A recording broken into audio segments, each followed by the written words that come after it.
Assalamualaikum warahmatullahi wabarakatuh. Kali ini kita akan membahas mengenai perhitungan biaya produksi pengolahan makanan. Adapun tujuan pembelajarannya, setelah berdiskusi dengan teman kelompok, siswa mampu memahami perhitungan biaya pengolahan makanan dengan benar. Dan setelah berdiskusi dengan teman kelompok, siswa mampu menghitung hasil perhitungan biaya pengolahan makanan dengan tepat. Dalam membuat suatu produk, tentunya kalian harus memikirkan biaya produksi. Biaya produksi adalah biaya yang harus dikeluarkan untuk terjadinya produksi barang. Terdapat 3 unsur biaya produksi. Yang pertama ada biaya bahan baku. Biaya bahan baku adalah biaya yang dikeluarkan untuk membeli bahan baku, baik bahan baku utama, bahan tambahan maupun bahan kemasan. Yang kedua ada biaya tenaga kerja, adalah biaya yang dibebankan untuk penggunaan tenaga kerja manusia. Yang ketiga ada biaya overhead, terdiri dari 2. Yang pertama ada biaya overhead tetap, yaitu biaya overhead yang jumlahnya tidak berubah walaupun jumlah produksinya berubah. Yang kedua ada biaya overhead variable, yaitu biaya overhead yang jumlahnya berubah secara proporsional sesuai dengan perubahan jumlah produksi.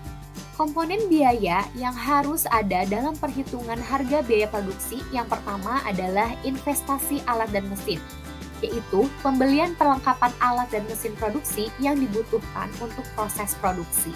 Yang kedua ada biaya tetap, adalah biaya yang dikeluarkan yang jumlahnya tetap setiap bulannya, berapapun jumlah produksinya. Biaya tetap meliputi biaya tenaga kerja, listrik atau air, gas, penyusutan alat, dan lainnya. Yang ketiga ada biaya tidak tetap. Biaya ini merupakan biaya yang dikeluarkan sesuai dengan jumlah produksinya. Jadi sifatnya tidak tetap, bisa berubah sesuai jumlah produksinya. Biaya tidak tetap ini biasanya meliputi biaya bahan baku, bahan pembantu, dan bahan kemasan. Yang keempat ada total biaya, merupakan jumlah keseluruhan biaya tidak tetap dan biaya tetap. Yang kelima ada harga pokok produksi atau HPP, merupakan harga pokok dari suatu produk. Jika dijual dengan harga tersebut, produsen tidak untung dan juga tidak rugi. Yang keenam ada penerimaan kotor. Penerimaan kotor adalah jumlah penerimaan uang yang didapatkan oleh perusahaan sebelum dipotong total biaya. Yang ketujuh ada pendapatan bersih atau laba. Merupakan jumlah penerimaan uang yang didapatkan oleh perusahaan setelah dipotong total biaya. Yang kedelapan ada harga jual. Harga jual adalah harga yang harus dibayarkan pembeli untuk mendapatkan produk.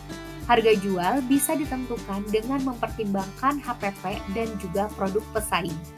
Nah, kalian pun dalam menentukan harga jual harus mempertimbangkan modal dan biaya yang sudah dikeluarkan untuk diproduksi. Di sini terdapat titik impas atau break-even point yang merupakan seluruh biaya modal yang telah dikeluarkan sudah kembali. Setelah mencatat titik impas, sebuah perusahaan akan mulai dapat menghitung keuntungan penjualan. Selanjutnya ada laporan laba rugi.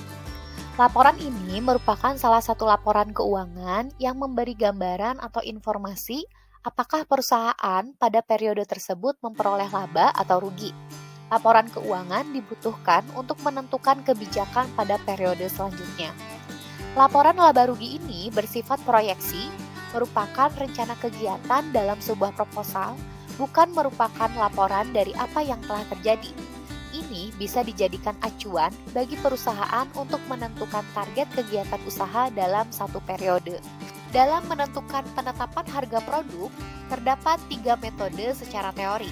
Yang pertama ada pendekatan permintaan dan penawaran, yaitu dari tingkat permintaan dan penawaran yang ada ditentukan harga keseimbangannya, dengan cara mencari harga yang mampu dibayar konsumen dan harga yang diterima produsen sehingga terbentuk jumlah yang diminta sama dengan jumlah yang ditawarkan. Yang kedua, ada pendekatan biaya. Menentukan harga dengan cara menghitung biaya yang dikeluarkan produsen dengan tingkat keuntungan yang diinginkan. Yang ketiga, ada pendekatan pasar. Merumuskan harga untuk produk yang dipasarkan dengan cara menghitung variabel-variabel yang mempengaruhi pasar dan harga seperti situasi dan kondisi politik, persaingan, sosial budaya, dan lain-lain. Itulah yang bisa disampaikan. Semoga bisa bermanfaat untuk kita semua. Jangan lupa di like, comment, share, and subscribe. Terima kasih. Assalamualaikum warahmatullahi wabarakatuh.